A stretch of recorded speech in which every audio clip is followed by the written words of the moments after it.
Hey guys, so today finally we're on the first patch in Season 6, and this video is going to go over everything you need to know to play today and know what's changed. Alright, so first, these champions on screen now have had minor changes to them. It's stuff that isn't really going to affect like their place in the meta or how often they're picked, so I'm not going to go over them. If you play the champions though, then definitely check the notes to see the difference. The champions now though, on the other hand, have had bigger changes, so we are going to go over them real quick. First one, LeBlanc, her E, her chains, and the ultimate version of it now has had its missile speed increased. Like the actual chains are going to go faster. LeBlanc has been kind of on the edge of being really good for a little while now. She does well against most of the other mid laners at the moment, so I think this change will actually like make people play her more, and then they'll realize she's strong and she'll become a lot more popular. Okay, Misfortune, she's had her cheesy part hit the most actually. People were maxing their E first with Thunderlords and it was just doing a ton of damage and slowing for way too much. So her E damage is drastically down and also her passive damage is down. So the passive change, like, you're not really going to notice that too much. It won't really make too much difference. But because the later ranks of her E have been hit so hard, there's no point maxing any more and trying to cheese that way. So Mordekaiser. Mord is getting a few decent buffs this patch actually, which should help him out in a solo or a duo lane. Hopefully, I think it's more likely in a solo lane. I really hate playing against him in a duo lane as an AD carry. So hopefully he's going to be kind of a mid-top laner now. His shield lasts a bit longer before it decays, which is nice. His W, the aura thing, can now be cast on minions, and his ultimate has an AD scaling rather than just granting bonus flat AD. Really, they're trying to make him like this more of an AD bruiser or hybrid, I guess, rather than just AP. And with that W change, he might actually be pretty good top now. He could still be good bot lane, he could still be good mid lane. He's actually pretty good in the jungle too, but I don't think you're going to build him flat AP anymore. You're probably going to at least get a mix. So, Riven. Actually, Riven is getting a buff this patch, and holy crap, that's so weird to say. Normally, she's just getting nerfed and nerfed. Riven's passive is one of the biggest reasons she is so strong in lane, and can win kind of most matchups, actually, or at least go even. That particular thing is getting a buff this patch, with its AD ratio going up slightly at the start of the game. It's not actually a huge change, but she did get buffed the patch before as well, and both together will probably mean we're going to see a lot more of her again. It's not just her change either that's helping her, like the mastery changes that are coming in this patch, we'll get to that a bit later, that's going to help her, and also the new changes to the Last Whisper will help her deal with tanks in lane 2. So Trundle, poor Trundle, actually this guy is getting slapped with a nerf bat really hard. His Q, his bite thing, is no longer going to work on towers. His E, his pillar cost more, but the biggest change is to his ultimate. The cooldown is up a ton at lower ranks, and it even costs more mana too. It's just going to hurt his lane phase so much. Like, you can't really fight without your ultimate in lane, so it gives your opponent a big window to punish you. The other thing as well is, even if you do batter Trundle in lane, then he just sits top and he pushes over and over again. He's really good at split pushing because of his W, the attack speed bonus, and the Q reset on towers, but that's not going to work anymore.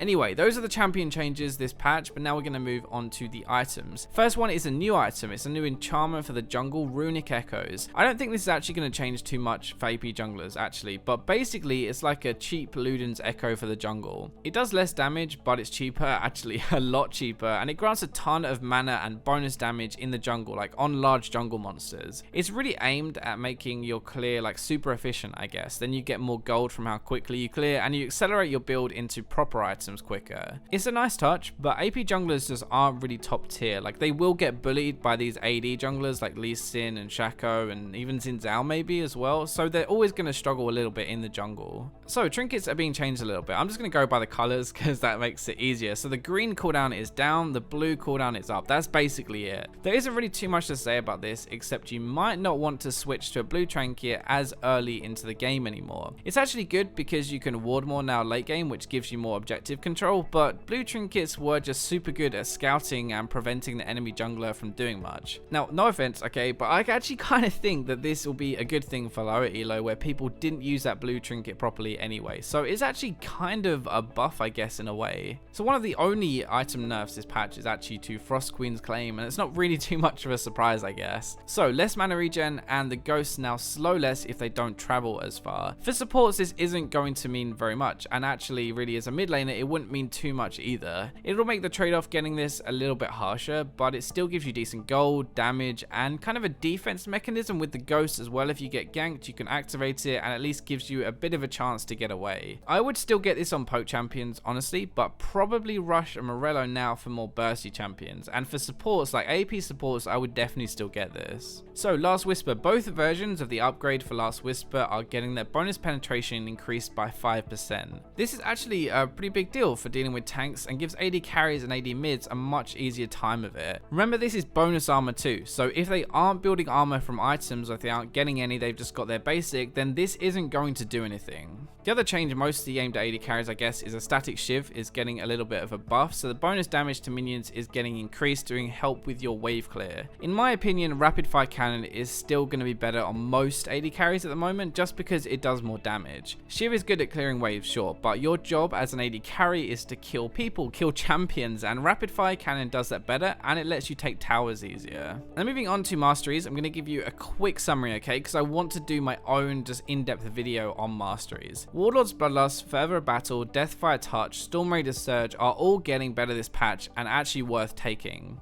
To sum it up properly, if you rely on auto attacks and crit, then Warlord's Bloodlust is great. If you build more than 2 attack speed items, then Further Battle is great, think like a Vayne or Callista here by the way. If you have long range poke, then Deathfire Touch is going to be pretty good too, but Thunderlords is still really strong. It hasn't been nerfed this patch, so I'd only swap it out for like a Brand or Malzahar maybe, who really use the extra damage over time. The only other mastery change worth noting is the Precision mastery in the Cunning tree. The arm pen on that is now down. This is another reason not to take Thunderlords on AD carries unless you're really some kind of burst ability based champion, maybe like Corki for example. This would still be pretty good on him. It'll hit people like Zed and Talon harder actually, but I think most AD carries now will be going down the Frosty tree instead. Anyway, that's patch 6.1 in a nutshell with everything you need to know. I hope you guys enjoyed the video. Like, subscribe, comment, share, and I'll catch you in my next video.